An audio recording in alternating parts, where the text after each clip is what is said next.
반갑습니다. 표정은 절대 반가운 표정이 아닙니다. 그렇게 경계감을 가지고 보지 않으셔도 됩니다. 저도 고향이 경기도 양평입니다. 여기가 더 도시구나라는 그런 우리가 더 도시인데 왜 우리랑 비교하나 이런 표정이신 것 같은데, 오늘 오면서 기쁘고 즐거운 마음으로 왔습니다. 오면서 보니까 맞습니다. 여러분 동네가 훨씬 더 도시인 것 같고요. 제가 사는 동네는 양평 중에도 제일 끝에 있습니다. 홍천과 행성 갈라지는 그 길에 있는데, 오다 보니까 여기가 도시 같은 느낌도 있지만 또 이 농촌 같은 느낌도 있고, 두 가지 마음이 다 있는 것 같아요. 그래서 하여튼 오면서 저는 고향 오는 것 같아서 매우 기분이 좋았습니다. 여러분, 이 예배를 통해서 우리 하나님께는 큰 영광이 되고, 우리들에게는 또 하나님께서 주시는 복과 은혜, 또 도전과 또 은혜의 시간 될 수 있기를 주의 이름으로 축원합니다. 오늘 제가 설교를 시작하면서 오늘은 뇌과학 이야기로 잠깐 시작을 좀 하겠습니다. 저는 이과일까요? 문과일까요? 딱 보면 문과잖아요, 그죠? 일단 문과는 잘생겼습니다.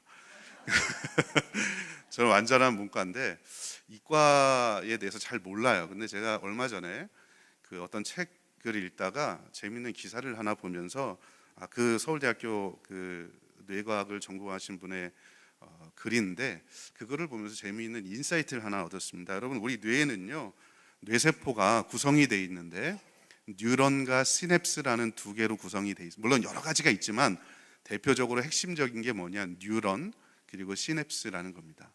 자, 이게 뭐냐 하면 그림을 좀 보여드릴 텐데요. 여러분, 뉴런은 인간의 감각이나 운동, 그리고 기억, 사고, 가치를 판단하는, 그러니까 신경 세포, 이것이 바로 뉴런입니다.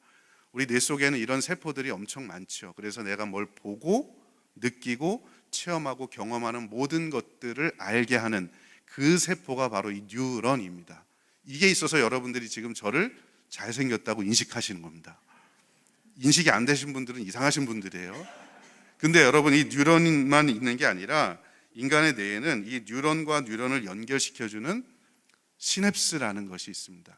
이 시냅스가 있어야 사람의 어떤 개념을 형성하게 되고 학습하게 되고 또 인간이 성장하게 된다. 이 모든 것들을 가능하게 하는 게 시냅스다. 그래서 여러분, 그림에 잘 보이실지 모르겠지만 뉴런과 뉴런 세포가 있는데 그 사이를 서로 연결시켜주는 것이 바로 시냅스이고, 이 연결고리를 통해서 뭐가 나오느냐, 신경 전달 물질이라는 게 나옵니다. 기쁨도 나올 수 있고 슬픔도 나올 수도 있고 우울감도 나올 수도 있고, 상대방을 보면 저 사람을 보면 마음이 설레일 수도 있고, 예배 중에 감격이 나올 수도 있는 겁니다. 그러니까 여러분, 이 뉴런이라고 하는 세포가 굉장히 중요하지만 이 뉴런만큼 중요한 게 뭐냐면 그걸 연결시켜주는 이 시냅스라는 겁니다.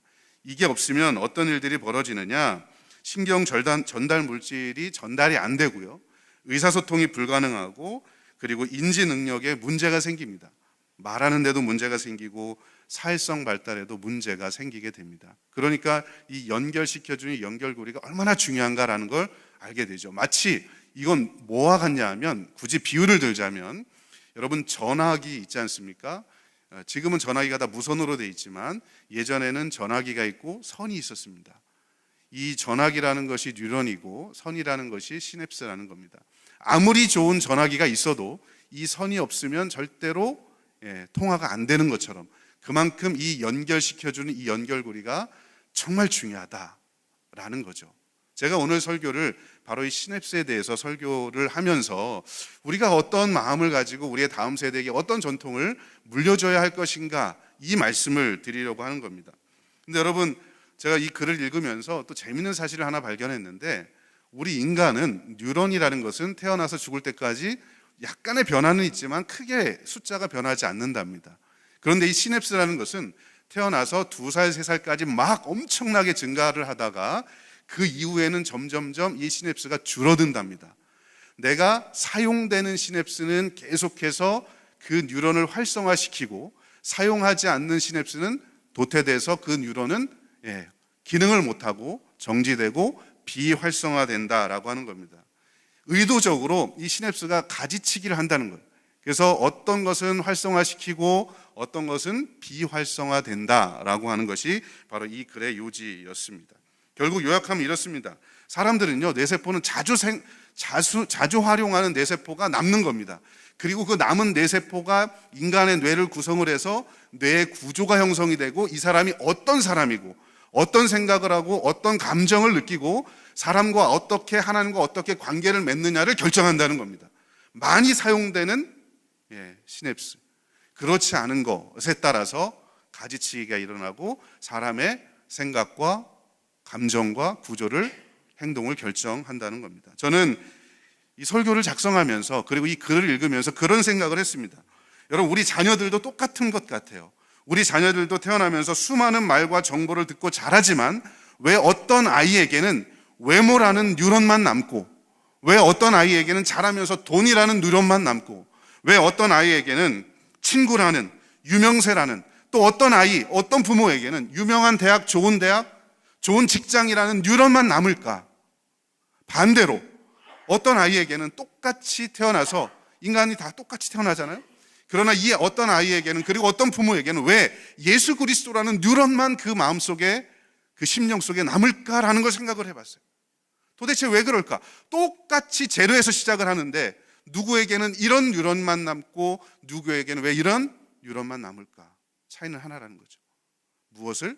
자극을 받게 했느냐, 어떻게 연결을 시켜주었느냐, 시냅시스를 어떻게 연결해 줬느냐가 가장 중요해요.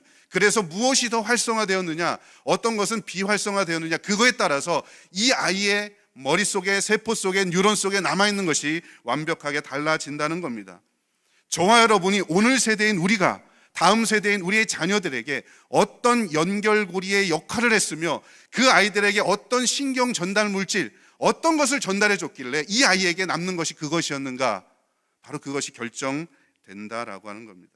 그래서 어떤 아이에게는요, 자라고 보면 하나님 중심적인 세포로 가득한 하나님 중심의 회로가 만들어진 아이가 있고, 또 어떤 아이는 세상의 세포로 가득 차서 세상 중심의 회로가 만들어져서 뭘 생각하든지 다 세상적으로, 그러나 어떤 아이는 뭘 생각하든지 하나님 중심적으로 생각하고 느끼고 판단하는 아이들이 있다라고 하는 겁니다. 오늘 우리가, 여러분, 제가 설교의 부탁을 받기를 우리 가정에 대해서, 부모에 대해서, 교회학교 교사, 우리 다음 세대를 가르치는 오늘 세대가 어떻게 했으면 좋을까, 뭘 해야 할까, 이런 부탁을 받았습니다. 저는 오늘 세대의 가장 큰 사명이 뭘까? 다음 세대의 믿음의 세포를 물려주는 건데, 그 믿음의 세포를 잘 연결시켜주는 바로 이 영적인 시냅스의 역할을 하는 게 저와 여러분이 되는 줄로 믿습니다. 이게 우리의 사명이라는 거예요. 이거에서 실패하면, 똑같이 교회 다녔는데, 심지어 안 믿는 것도 아니고 똑같이 교회 다녔는데 졸업하고 나서 보니까 어떤 아이는 정말 예수 그리스도로 충만해서 똘똘 뭉쳐있는 아이가 있고, 또 어떤 애는 그렇지 않은 아이들도 있다는 겁니다. 그 이유가 뭘까? 그럼 우리는 어떻게 이 아이들을 가르쳐야 할까? 이 말씀을 통해서 하나님께서 주신 은혜를 생각해 보고자 하는 겁니다. 여러분, 우리가 오늘 읽었던 본문이 전도서 3장 11절입니다. 전도서 3장 11절에 보면 성경에 이렇게 시작을 합니다. 또 사람들에게 영혼을 사모하는 마음을 주셨느니라 라고 말씀합니다. 여러분, 영혼을 사모하는 마음을 주셨다. 여기서 말하는 영혼을 사모한다라는 게, 영혼이라는 게 단순히 긴 시간적인 개념만을 말하는 것이 아닙니다. 시간, 시작도 없고 끝도 없는 그게 영혼 아닙니까?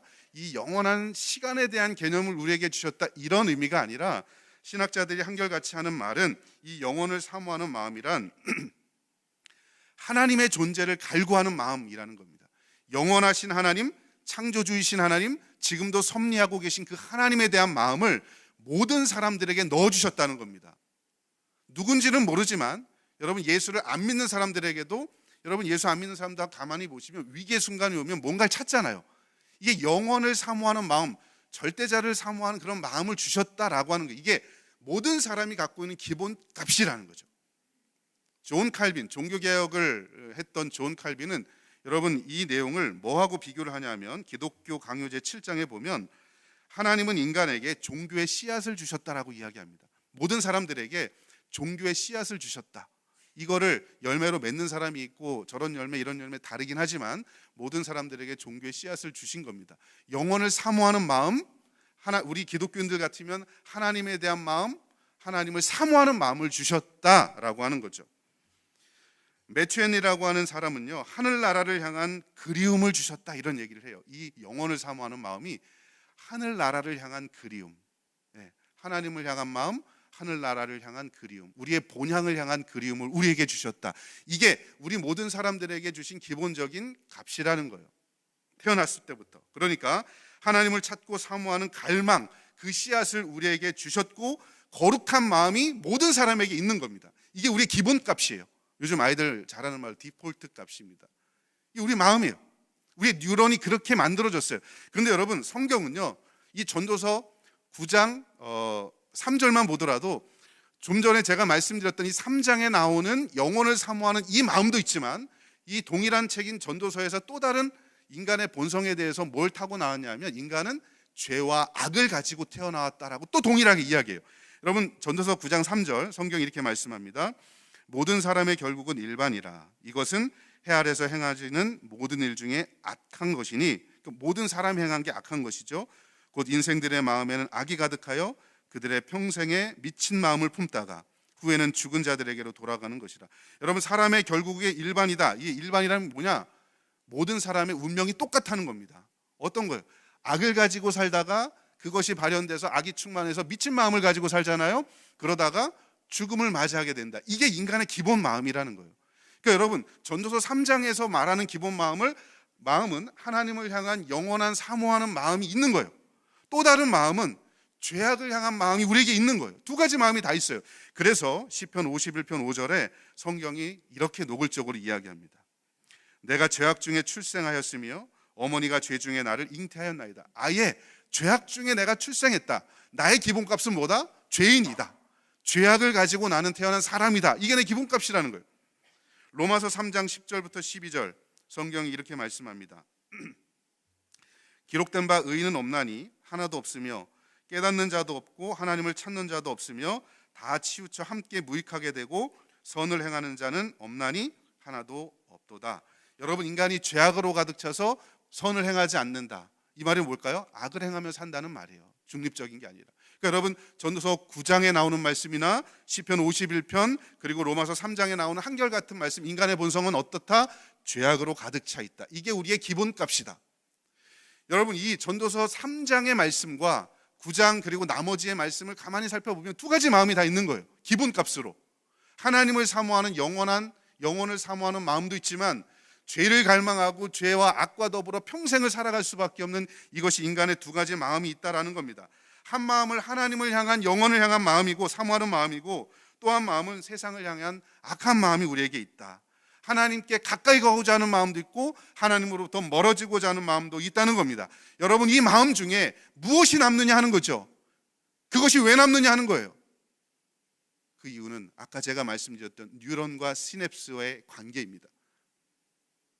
우리가 하나님의 말씀으로 지속적으로 우리 자신과 우리의 다음 세대들에게 하나님의 말씀으로 시냅스를 계속해서 지속적으로 연결시켜주면 그 안에 남는 것은 여러분, 종교의 씨앗이 열매를 맺는 하나님을 사모하는 마음이 남을 것이고, 우리의 연결고리가 세속적인 연결고리가 되어서 신경 전달 물질이 세상이 추구하는 가치, 돈이 중요해, 외모가 중요해, 명예가 중요해, 대학이 중요해, 이런 것들을 지속적으로 우리가 연결시켜주면 이 아이들에게 남는 건 영혼을 사모하는 마음이 아니라 죄로 가득 찬, 그리고 세상을 향해 나아가는 그 마음이 남을 수밖에 없다는 겁니다.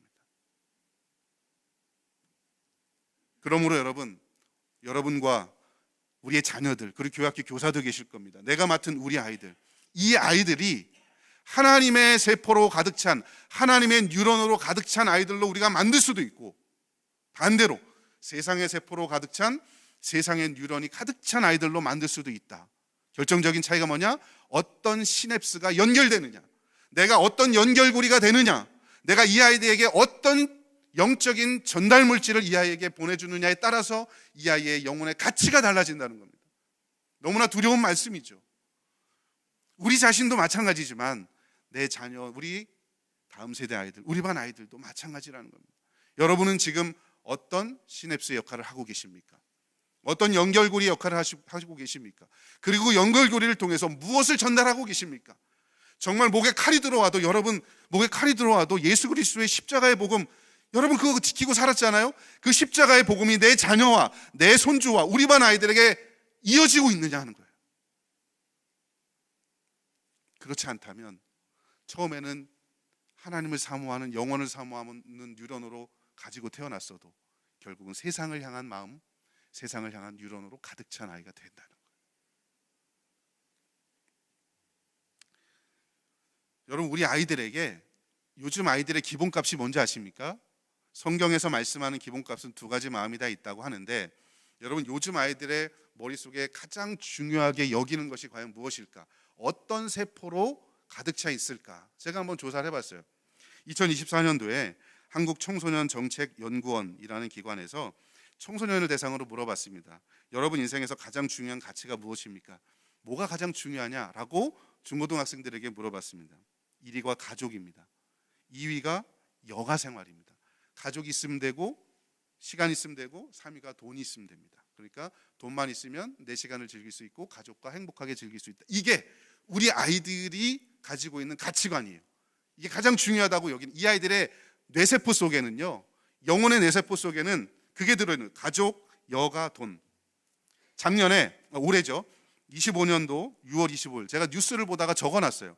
SBS 뉴스에서 행복의 조건에 대해서 청소년들에게 물어봤는데요, 이게 순서가 바뀌었습니다. 24년도에는 이 돈이 3위였잖아요. 네, 올해 6월 25일, 그러고 보니 6.25네요. 그죠? 6.25 때 청소년들이 가장 중요한 게 뭐냐? 1위가 재산이고, 2위가 부모와 친구, 3위가 쉼과 휴식. 바뀌었습니다. 이래나 저래나 이 아이들의 머릿속에, 뉴런 속에는요, 그냥 돈이 중요한 거예요. 돈만 있으면, 돈만 벌 수 있다면 주일날 교회 안 와도 돼요. 시험 기간 때는 의례에 빠져도 상관없어요. 고3이면 교회 안 가는 게 당연해. 심지어 고3이 교회 오면 너 교회 왜 왔니? 선생님이 그래. 부모가, 애가 알아서 시험 기간 때 학원 가고 교회 안 가면 부모가 교회 가지 말라고 이야기 못 하니까 지가 알아서 학원 가면 부모가 그냥 묵이네. 여러분, 이게 우리의 모습입니다. 이게 우리 아이들의 영혼 속에, 뉴런 속에 깊이 뿌리 박혀 있는 가치와 사상이라는 거예요. 왜 그럴까? 이게 세상 사람들만 그럴까? 기독 청소년들만 대상으로 한 조사도 다르지 않았습니다.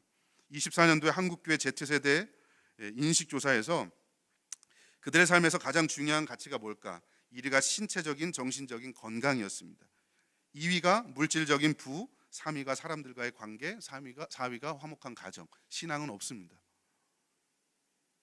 예수 믿는 아이들도요, 가장 중요한 게 내 마음이 평안하면 돼. 그리고 돈 있으면 돼. 그리고 행복한 삶을 살면 돼. 여러분, 교회를 다니라, 교회를 다니지 않나, 똑같은 가치를 가지고 살아간다는, 영혼에 담겨져 있는 세포가 똑같다는 거예요. 왜 그럴까? 이유가 뭘까? 저는 이유를요, 오늘 세대의 가치관이 그러니까 그럴 수밖에 없다. 오늘 세대가 건강하지 않으니까 다음 세대가 그럴 수밖에 없다. 저는 명확한 정답을 찾았습니다. 아니나 다를까 23년도에 한국 기독교 목회자 협의회에서 기독교 성인들을 대상으로 조사했습니다. 인생을 살아가는데 가장 중요한 게 뭡니까? 교회 다니는 여러분 같은 성인을 대상으로 조사했습니다. 1위가 뭘까? 첫 번째 1위는요, 건강이었습니다. 2위가 가정이었고 3위가 신앙이었습니다. 우리조차도 건강이 중요하고 가정이 중요하고 신앙은 3등이에요. 조금 충격받았습니다. 하나님이 1등이어야 되는 거 아닙니까? 영혼의 건강이 1등이어야 되는 거 아닙니까? 우리 부모가, 오늘 세대가, 교회학교 교사가 하나님의 뉴런으로 가득 차도 내 자녀가 변화될까 말까인데, 우리가, 여러분, 신앙적 가치는 3등에 있는 거예요. 정답은 그겁니다. 오늘 세대가 건강하지 않으면 다음 세대는 건강할 수 없다. 영혼의 가치를 전달해주는 영적인 시냅스인 오늘 세대가 제대로 역할을 하지 못하면 다음 세대 뉴런은요, 세상의 가치로 가득 찬 그런 세포로 남을 수밖에 없다라고 하는 걸 명확하게 알게 된다는 겁니다. 여러분이 건강해야 됩니다. 여러분, 제가 학교에서 아이들 가르칠 때, 교육 목회론 가르칠 때 가끔 이런 이야기를 합니다. 한 교회 성도들의 영성은 담임 목사님의 영성을 절대로 뛰어넘을 수 없다. 한 세 사람이 동의를 못 하시는데, 나는 우리 목사님보다 신앙이 좋다, 뭐 이런 분들이 계신 것 같아요. 여러분이 아무리 기도를 많이 하고 신앙이 좋아도 담임 목사님보다 신앙이 좋을 수는 없어요. 그 교회 성도들의 영성은 담임 목사님 영성에 달려 있는 겁니다. 담임 목사님이 건강하면 성도가 건강한 거예요. 똑같습니다. 여러분, 부모의 신앙이 1급인데 레벨 1인데 첫 번째인데 가장 중요한 여러분 그 1이라고 칩시다. 1이 돼야 애들도 적어도 2, 1 이 정도는 될 수 있어요. 반대로 여러분 부모 신앙의 단계가 저 3단계야. 부모가 3단계인데 아이들이 내 아이가 1단계 레벨 1에 정말 가장 최고의 단계의 신앙을 가질 수가 없어요. 교회학교 교사들의 여러분 신앙 수준이 하급인데 내가 가르친 아이의 신앙 수준이 상급, 중급으로 올라갈 수가 없습니다. 그런 기적은 일어나지 않아요. 가끔 일어나긴 해. 안 믿는 집에서 나온 애들은 가끔. 왜요?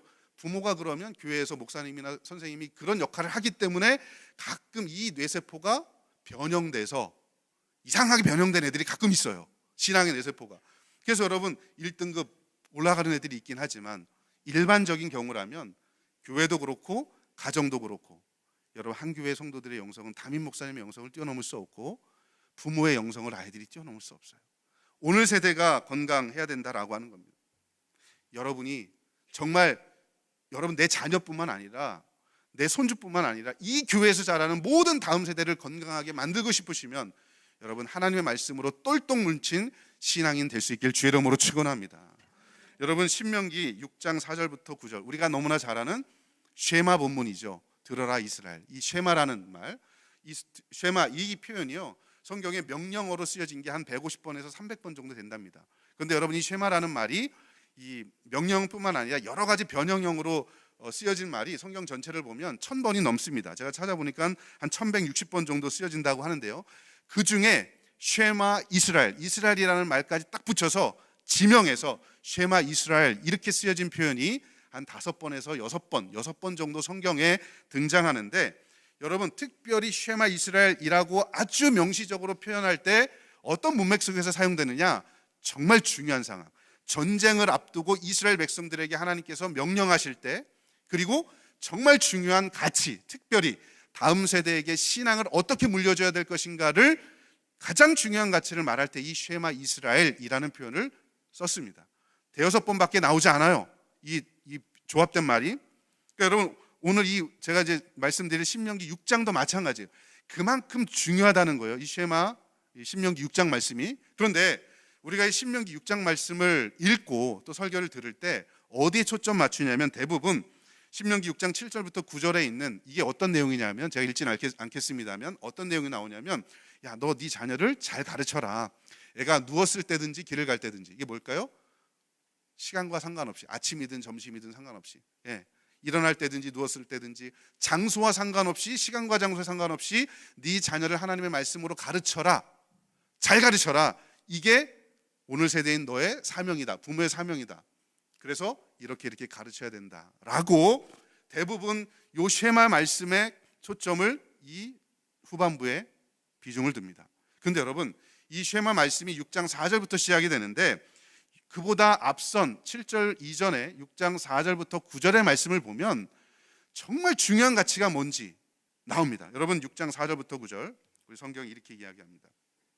우리 한번 같이 읽어볼까요? 시작. 이스라엘아 들으라. 우리 하나님 여호와는 오직 유일한 여호와이시니 너는 마음을 다하고 뜻을 다하고 힘을 다하여 내 하나님 여호와를 사랑하라. 오늘 내가 내게 명하는 이 말씀을 너는 마음에 새기고. 여러분 이 말씀을 뭐라고 얘기합니까? 네가 자녀에게 이렇게 저렇게 가르쳐라라고 말씀하시기 전에 너는 네가 먼저 마음을 다하고 힘을 다하고 뜻을 다하여 누굴 사랑하라? 하나님을 사랑하라. 여기서 말하는 너가 누굴까요? 물론 문맥적으로 전체를 다 이스라엘 백성들이죠. 근데 여러분 신명기가 가나안 땅에 들어가기 전의 사건입니다. 가나안 땅에 들어가면 너희들 해야 될 게 이건데 자녀에게 하나님 말씀 부지런히 가르쳐라. 이게 핵심인데 라고 말씀하시는 거예요. 그러면서 너는 이라고 말할 때 여기는요 오늘 세대를 말하는 겁니다. 특별히 부모 세대를 말하는 겁니다. 부모인 네가 먼저 마음을 다하고 힘을 다하고 뜻을 다하여 여호와 하나님을 사랑하라. 그런 다음에 자녀가 뭐 길을 갈 때든지 일어날 때든지 앉았을 때든지 누웠을 때든지 시간과 장소에 상관없이 아이들 가르치고 이마에 붙이고. 여러분 이것도요 네 이마에 붙이라는 말이 네가 누굴까요? 자녀 이마가 아니에요. 부모 네 이마에 붙이는 거예요. 손목, 네 손목에 어떤 네가 누굴까요? 부모 손목이에요. 부모가 먼저 모델링을 통해서 보여주는 겁니다. 부모가 먼저 하나님의 영으로 가득 찬 그 뉴런으로 하나님의 세포로 가득 차야 비로소 자녀에게 하나님 말씀, 영혼의 세포를 제대로 전달할 수 있다는 거예요. 이 쉐마 말씀이 바로 그거라는 거죠. 그러므로 여러분, 오늘 세대인 우리가 건강해야 합니다. 여러분의 영혼을 청진기를 가지고 하나님께서 만약에 진단하신다면 여러분 건강한 영혼을 갖고 계십니까? 아니면 그렇지 않습니까?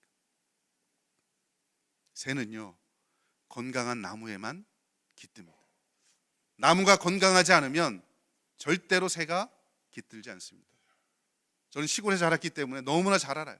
새가 찍찍거리고 막 소리 나는데 가보면 울창한 여러분 큰 아름드린 나무에 새가 앉아 있어요. 말라 빠지고 죽어 빠진 여러분 그 나무에는 새가 앉질 않습니다. 여러분의 영혼이 살아 있어야 다음 세대인 이 아이들의 영적인 새인 우리 아이들이 그 나무에 앉아서 꽃을 피고 열매를 맺게 될 줄로 믿습니다. 이게 우리의 사명이에요. 여러분 건강하셔야 돼요. 저는 우리가 영적으로 건강한 우리가 영적인 스위치맨이라는 생각이 들어요. 여러분, 이 스위치맨이 뭐냐면 아마 예전 분들은 아실 겁니다. 철로를 가다 보면 철로가 이렇게 있고요. 가다 보면 나눠지잖아요. 그 나눠질 때 이쪽으로 갈지 저쪽으로 갈지를 이렇게 스위치 바꿔주는, 변환해주는 사람을 일컬어서 스위치맨이라고 합니다. 우리나라 초창기에 보면 여러분 서울에서 출발하다가 대전쯤에서 경부선과 호남선이 나눠지죠. 그죠? 지금은 자동화가 돼서 알아서 다 지가 알아서 하잖아요. 근데 예전에는요, 이 스위치맨의 역할이 정말 중요했어요. 시간에 맞춰서 이 차는 경부선이야. 그러면 이 스위치를 경부선 쪽으로 돌리는 겁니다. 철로를. 이 차는 호남선이야. 그러면 이쪽으로 돌리는 거죠. 어디로 돌리느냐에 따라서 그 기차의 종착역이 달라집니다. 저는 저와 여러분이 영적인 스위치맨이라고 생각해요. 여러분의 스위치는 지금 어디로 향하고 있습니까? 우리의 자녀의 열차가 지금 내려오고 있어요. 서울에서 내려오고 있습니다. 대전쯤에 왔어요. 다 왔습니다. 이 아이들을 어디로 여러분 인도하고 계십니까? 생명의 길로 인도하고 계십니까? 아니면 사망이요 멸망이요 세상으로 가는 길로 여러분이 인도하고 계십니까? 여러분이 지금 키를 쥐고 있는 거예요. 나의 영적인 가치관과 영적인 건강에 따라서 이리 보낼 수도 있고 저리 보낼 수도 있고. 마태복음 7장 13절부터 14절에 성경이 이렇게 말씀합니다. 좁은 문으로 들어가라. 멸망으로 인도하는 문은 크고 그 길이 넓어 그리로 들어가는 자가 많고 생명으로 인도하는 문은 좁고 그 길이 협착하여 찾는 이가 적음이라. 저는 이 구절을 이렇게 조금 바꿔서 제가 한번 말씀을 읽어드릴게요. 나의 자녀를 좁은 문으로 인도하라. 내 자녀를 멸망으로 인도하는 문은 크고 그 길이 넓어 그리로 들어가려는 자가 많고 내 자녀를 생명으로 인도하는 문은 좁고 그 길이 협착하여 찾는 이가 적음이라. 여러분이 영적인 스위치를 잡고 있는 거예요. 내 자녀를 넓은 길로 틀을 수도 있고 내 자녀를 좁은 길로 틀을 수도 있어요. 우리 교회학교 교사도 마찬가지예요. 20분밖에 안 되는 짧은 시간이지만 여러분, 우리가 여기에 목숨 걸고 생명 걸고 아이들 가르쳐야 되는 이유가 뭘까요? 여러분이 지금 키를 가지고 있는 겁니다. 이 방향키를 예수 그리스도가 계신 좁은 길이지만 이 길로 여러분이 틀 수도 있고 넓은 길로 세상 사람들이 다 가는 넓은 길로 틀 수도 있다는 겁니다. 여러분은 그 길을 지금 어디로 틀고 계십니까? 우리는 괜찮아요. 우린 지금 천국 갈 거잖아. 근데 여러분이 지금 튼 이 방향타에 따라서 내 자녀와 내 손주와 우리 반 아이들이 일로 갈 수도 있고 저로 갈 수도 있고 영혼을 사모하는 마음을 끝까지 지키며 살아갈 수도 있고 죄악된 가운데 뭐 편안한 길이, 여러분 넓은 길이 어떤 길입니까? 편안한 길 아닙니까? 사람들이 다 가는 길 아닙니까? 행복이 있는 길 아닙니까? 쾌락이 있는 길 아닙니까? 그 길의 끝이 뭡니까? 멸망입니다. 좁은 길 아무도 안 갑니다. 가다가 넘어질 수도 있습니다. 상처날 수도 있습니다. 쓰러져서 한참 동안 일어나지 못할 수도 있습니다. 그러나 성경은 그 길로 가라고 이야기하죠. 왜요? 그 길 끝에 뭐가 있으니까? 생명이 있으니까, 영혼이 있으니까. 여러분 영혼의 길을 어디로 틀고 계십니까? 성경에 보면 이 영적인 이 키맨, 대표적인 영적인 키맨이 누구냐? 제가 한번 성경을 찾아보니까 디모데의 할머니였던 로이스와 그의 어머니 유니게가 전형적으로 그런 사람이었던 것 같습니다. 여러분, 디모데후서 1장 5절에 보면 성경이 이렇게 말씀합니다. 이는 내 속에 거짓이 없는 믿음이 있음을 생각합니다. 이 믿음은 먼저 내 외조모 로이스와 내 어머니 유니게 속에 있더니 내 속에도 있는 줄로 확신하노라. 사도 바울이 편지를 쓰면서 디모데를 가만히 생각해 보니까 디모데에게 성경에 보면 거짓 없는 믿음이 있다. 야, 너 디모데 참 순전한 믿음이구나. 청결한 마음, 거짓 없는 믿음. 너무나 좋아 보인다. 가만히 생각해 보니까 그게 어디로부터 왔을까? 누구로부터 왔을까? 여러분이 거짓 없는 믿음이 어떤 믿음이냐면 원어적인 의미는요, 무엇인 척하지 않는 거예요. 가면 쓰지 않는 믿음, 무엇인 척하지 않는 믿음, 교회 다니는 척하지 않는 믿음, 예수 믿는 척하지 않는 믿음, 진짜 예수 믿는 믿음, 진짜 신앙생활하는 믿음이 바로 이 거짓 없는 믿음인데, 어디서 왔는지 이 사도 바울이 가만히 보니까 외할머니 로이스와 어머니 유니게로부터 왔다는 걸 발견했어요. 근데 여러분, 그러면 이 어머니와 외할머니가 도대체 뭘 전달해 줬길래, 마치 뉴런의 시냅스가 어떤 신경 전달 물질을 전달해 줬길래 이 아이에게, 디모데에게 거짓 없는 믿음이 있었을까? 성경은 그것을 디모데후서 3장 15절에서 이렇게 말씀합니다. 또 내가 어려서부터 성경을 알았나니 성경은 능히 너로 하여금 그리스도 예수 안에 있는 믿음으로 말미암아 구원에 이르는 지혜가 있게 하느니라. 여러분, 뭘 전달했어요? 말씀이에요. 성경입니다. 언제부터? 어렸을 때부터. 가치가 형성될 때 두 가지 마음이 다 있잖아요. 영혼을 사모하는 마음도 있고 세상을 향한 마음도 있는데, 어렸을 때부터 성경을 알았나니, 성경을 알려면 누군가 가르쳐줘야 돼요. 할머니와 어머니가 하나님의 말씀을 끊임없이, 이 전달 물질을 시냅스가 끊임없이 가르쳐줘서 이 디모데의 뉴런 속에는 뭐가 가득 찼다? 하나님으로 가득 찼다. 말씀으로 가득 찼다. 성령으로 충만해진 거죠. 여러분, 영적인 키맨들입니다. 여러분의 키를 어디로 돌리고 계십니까? 우리가 그러면 어떤 신경 전달 물질을 전할 것인가? 어떻게 시냅스가 연결할 것인가?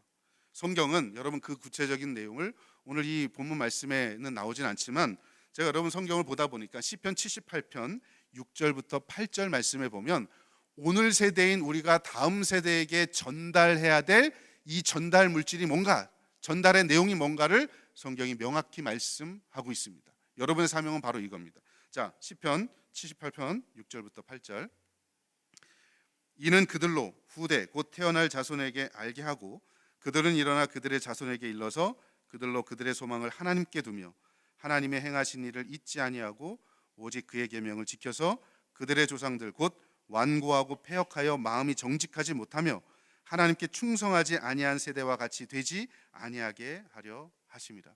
여러분, 이게 오늘 세대인 우리에게 뭘 다음 세대들에게 전달해야 될 것인가 하는 내용들을 이 본문 말씀이 네 가지로 이야기하는데, 첫째, 여러분이 가르쳐야 될 게 뭐냐? 소망이 하나님께 있다는 걸 가르쳐야 돼요.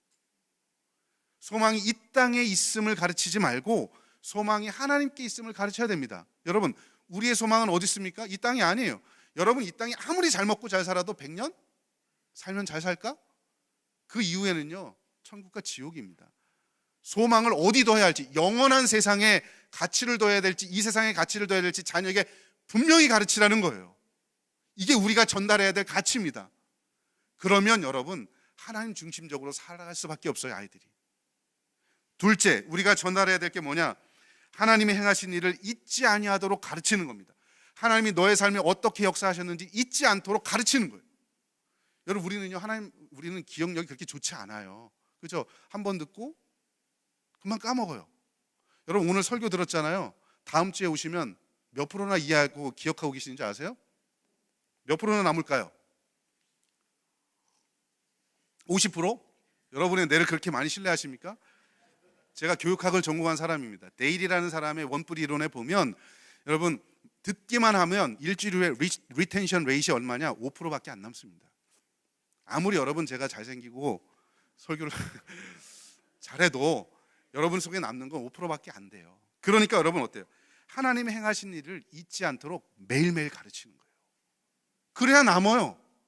왜 여러분 우리가 주일 낮 예배도 와야 되고 수요 예배도 와야 되고 또 새벽 예배도 와야 되고 왜 와야 돼요? 우리는요, 말씀 계속 듣지 않으면 계속 잊어요. 어른도 그런데 애들은 오죽하겠습니까? 그러니까 하나님이 행하신 일을 잊지 않도록 가르치는 것, 이게 우리가 해야 될, 전달해야 될 물질이라는 거예요. 세 번째 뭐냐? 하나님의 계명을 지키며 살도록 가르쳐야 됩니다. 말씀을 아는 것, 기억하는 것뿐만 아니라 오늘 본문 말씀을 보면 하나님의 말씀, 계명을 지키며 살아가도록 가르쳐야 돼요. 머릿속에만 아는 게 아니라 내가 살아가는 삶의 현장 속에서 그 말씀이 실현되도록, 구현되도록 가르치고 실천해야 돼요. 여러분, 우리 한국의 기독교 교육의 가장 큰 문제가 뭐냐? 분리의 문제입니다. 아는 것과 사는 것의 분리, 주일과 주중의 분리, 그죠? 이론과 실천의 분리, 제자의 직분과 시민의 직분의 분리. 교회하고 이게 교회 바깥하고 완전히 달라요. 실천이 없으니까 그런 겁니다. 하나님의 말씀을 아는 것에서 그치는 게 아니라 주의 계명을 지키며 살아가도록 가르쳐야 돼요. 그리고 행해야 돼요. 뭔가를 해야 돼요. 가정에서 뭔가 하십니까, 여러분? 시편 78편에서 말하는 마지막 네 번째가 뭐냐? 뭘 전달해야 되느냐? 이 세상을 거슬러 살아가는 방법을 가르쳐야 돼요. 여러분, 이 표현은요, 로마서 12장에 너희는 이 세대를 본받지 말고 이 세대를 본받지 않는 아이들, 이 세대를 거슬러 올라가는 아이들로 키우는 거예요. 이게 우리가 전달해야 될, 여러분 시냅시스인 우리의 역할이, 우리를 통해서 전달받은 내용이 바로 이거여야 합니다. 세상 아이들이 다 예스라고 해도 나는 노라고 말할 줄 아는 우리 아이가 돼야 돼요. 여러분, 세상에 하나님의 진리가 아는 거에 다 예스라고 하잖아요. 그거에 대해서 예스라고 해도 아니야, 성경에서 그렇게 얘기하지 않아, 노, 이거 가르쳐야 돼요. 반대로 세상이 다 노라고 얘기해도 우리 아이들은 예스라고 말할 줄 알아야 돼요. 진리가 어디 있어? 기준이 없어 라고 이야기하는 노라고 이야기해도, 그런 포스트 모더니즘 시대에 살고 있어도 아니야, 예수가 곧 길이요 진리요 생명이라고 예스라고 말할 줄 아는, 여러분, 우리 아이들로 키워야 될 줄로 믿습니다. 이게 우리 사명이에요. 이게 우리가 전달해야 될 영적인 내용인 거예요. 영적인 시냅스인 우리의 사명인 거예요. 여러분, 그거 하고 계십니까? 제가 내용은 말씀드렸죠? 그럼 어떤 방식으로 이걸 전달할까? 제가 네 가지로 말씀드릴 겁니다. 여러분, 이 네 가지가 뭐냐? 첫째, 도표를 한번 보시면 가정 예배입니다. 여러분이 가정 예배 뻔한 얘기죠. 그런데 여러분, 세상에서 가장 어려운 게 가정 예배예요. 그죠? 군대 갔다 온 사람은 세상에서 가장 어려운 게 새벽 근무고, 목사님들은 가장 어려운 게 새벽 예배고. 네. 여러분, 가정 예배가 제일 어려워요. 많이 이야기하지만 여러분, 가정 예배 얼마나 하고 계십니까? 그런데 가정 예배는요, 어렸을 때부터 해야 됩니다. 중학교, 고등학교 때 하면요, 야, 가정 예배 우리 목사님이 이제 하래. 설교 듣고 이제 은혜 받았어. 야, 내가 시냅스야, 너는 뉴런이야, 이제 해야 돼. 중학교 2학년짜리 앉혀놓고서, 야, 다음 주부터 우리 가정 예배 어떻게 될까요, 가정이? 중학교 2학년 애들은 짐승들이기 때문에 사람 말을 못 알아듣습니다. 풍비박산 나는 겁니다. 그래서 여러분, 조기 교육이 중요해요. 아직 여러분 애가 어리면, 그리고 손주가 아직 어리면, 여러분 어렸을 때부터 가정 예배 드리는 습관, 이게 정규성이 가장 중요해요. 정규적으로. 예를 들면 저희 같은 경우는 토요일 날 밤 10시는 가정 예배를 드리는 날이다. 어제도 10시 했습니다. 그냥 어렸을 때부터 쭉 해온 거예요. 그렇게 해도 청소년기가 되면 올 때마다 얼굴 찌푸리면서 이렇게. 근데 여러분, 제가 설교를 해야 되잖아요. 짧지만. 설교자가 강단에 올라가기 전에 기분이 안 좋으면 설교가 잘 안 돼요. 제가 지금 기분이 좋을까 안 좋을까, 쉽지 않아요. 가정 예배도 마찬가지예요.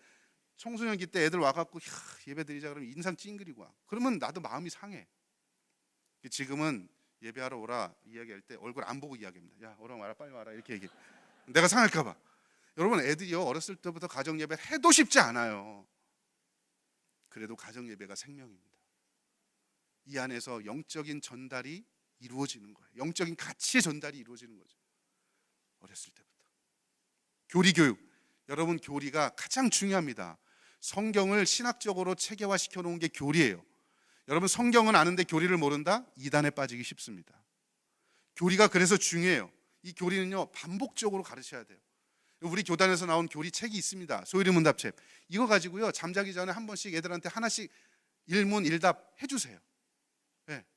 저는 가정에서 카톡을 가지고 제가 학교 가면 카톡 가지고 해요. 반복적으로 하는 겁니다. 그렇게 해도 신앙이 들어올까 말까요? 기독교 세계관 교육. 여러분, 성경의 안경을 쓰고 세상을 바라볼 줄 알아야 됩니다. 성경의 안경을 쓰고 정치를 어떻게 보고 경제를 어떻게 보고 진로는 어떻게 보고 배우자는 어떻게 내가 선택해야 될지 성경의 안경을 쓰고 봐야 되는데, 그런 관점이 형성되어 있지 않으니까 다 세속적인 가치가, 그래서 세속적인 세포가 형성이 되는 거예요. 모델링, 여러분 이게 가장 중요하죠. 이게 뭡니까? 본을 보이는 겁니다. 여러분, 목사님도 똑같아요. 여러분, 저 같은 목사는요, 강대상에서는 온갖 좋은 얘기를 다 할 수 있어요. 그러나 목사의 진짜 영성은 강대상을 내려와서 결정이 됩니다. 부모도 마찬가지입니다. 아이들한테 말하는 그 앞에서가 아니라 말하고 나서 뒤돌아서서 삶의 현장에서 아이들이 여러분의 뒷모습을 보고도 나는 엄마처럼 아빠처럼 살 거야. 그게 진짜 영성이에요. 이게 본입니다. 이렇게 해야 그나마 아이들에게 영혼의 DNA가 전달되는 거예요.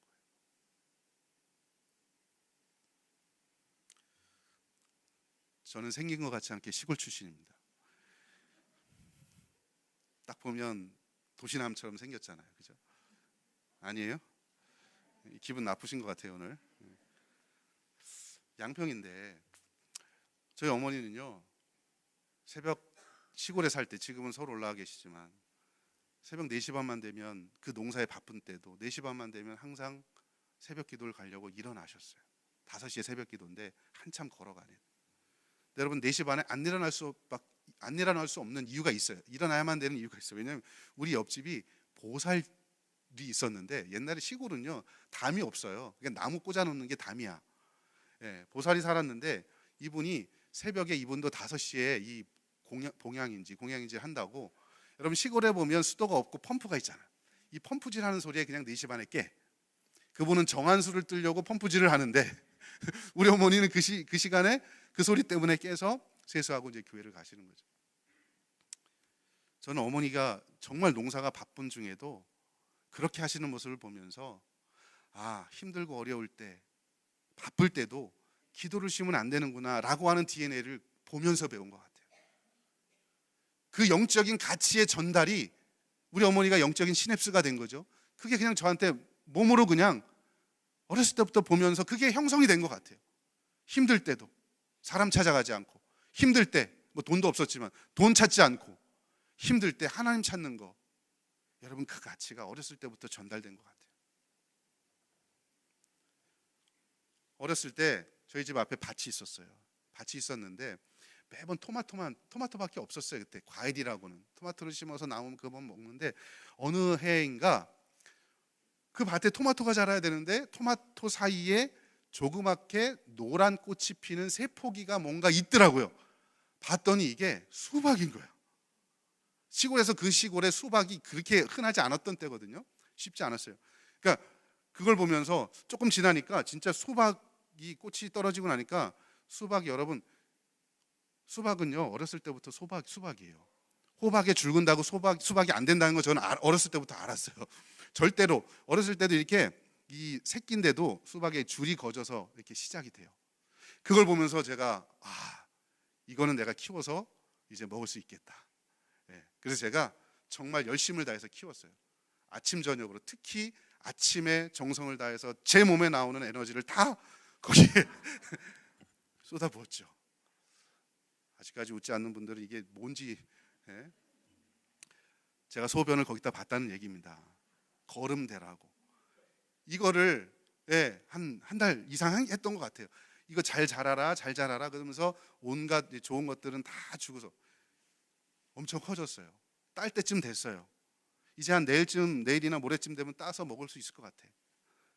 이제 잠자고 일어나서 갔어요. 갔더니 여러분 발음대로 없어졌어요. 어디 갔을까? 엄마, 이게 어디 갔지? 도대체 이게 어디 갔지? 엄마한테 들어가고 딱 이야기했더니 어머니께서 이걸 따서 까만 봉다리, 봉지도 아니에요, 까만 봉다리에 넣고서 저를 부르신 겁니다. 영주야, 이거 가지고 자전거 타고 가서 목사님 갖다 드려라. 자, 여기서 제가 퀴즈를 하나 낼게요. 우리 집하고 교회까지 한 2km 됩니다. 자전거를 타고 가면서 제가 목사님 축복 기도하면서 갔을까요? 욕하면서 갔을까요? 예? 축복 기도하면서 갔을까요? 욕하면서 갔을까요? 욕하면서 갔죠, 속으로. 이거 내가 먹어야 되는데 목사님이 뭐라고. 제가 96년도에 사역을 했는데요. 강원도 화천에서 첫 사역을 시작을 했습니다. 주말마다 내려간 거예요. 거기 매번 화천에. 근데 어느 여름인가 어떤 권사님 한 분이 까만 봉다리에 뭘 넣어갖고 와서 저한테 준 거예요. 전도사님한테. 전도사님 이거 좀 드셔보세요. 이분이요 농사 짓는 분인데 이게 부유하지 않은 분이에요. 제가 그 봉다리를 열어보는 순간에 어떤 느낌, 제가 어렸을 때 그 사건이 생각이 나는 거예요. 이분이 도대체 어떤 마음으로 이 수박을 가지고 왔을까? 아, 이분도 소변을 받겠구나. 이게 아니라 여러분 수준이 그 정도밖에 안 되시는구나. 이분도 목사님을 생각하면서 하나님을 진짜 사랑하고 섬기고 싶은데 하나님 눈에 안 보이니까 눈에 보이는 목사님한테 그래도 갖다가 드리는 마음, 그 마음으로 가져왔겠구나. 하찮은 전도사인데도 불구하고 하나님 사랑하는 마음으로 그 마음으로 가져왔겠구나. 이걸 생각하면서 어렸을 때 자전거 타고 가면서 욕했던 그게 회개가 되더라고요. 저는 그러면서 우리 어머니께서 가르쳤던 게 그거였구나. 하나님 사랑한다는 게 이런 거구나. 우선순위로 둔다는 게 이런 거구나. 우리 어머니 초등학교밖에 안 나왔습니다. 그럼에도 불구하고 이런 분이 하나님을 사랑하는 방법 몸으로 표현할 길이 없어서 이렇게밖에 못했구나. 근데 이게 하나님이 받으시는 전부였을 수 있겠다. 기도의 DNA, 하나님 중심적인 DNA가 어디서 왔을까? 여기로부터 왔구나. 그 전달 가치가 바로 그거였구나. 사랑하는 성도 여러분, 말씀을 맺습니다. 여러분은 어떤 시냅스의 역할을 하고 계십니까? 지금 내가 내 자녀의 영혼의 세포에 무엇을 전달하고 계십니까? 바라기는 우리 아이들에게 예수로 충만한, 영적인 가치로 충만한 우리 세대와 다음 세대를 만드는 저와 여러분 될 수 있길 주의 이름으로 축원합니다. 여러분 말씀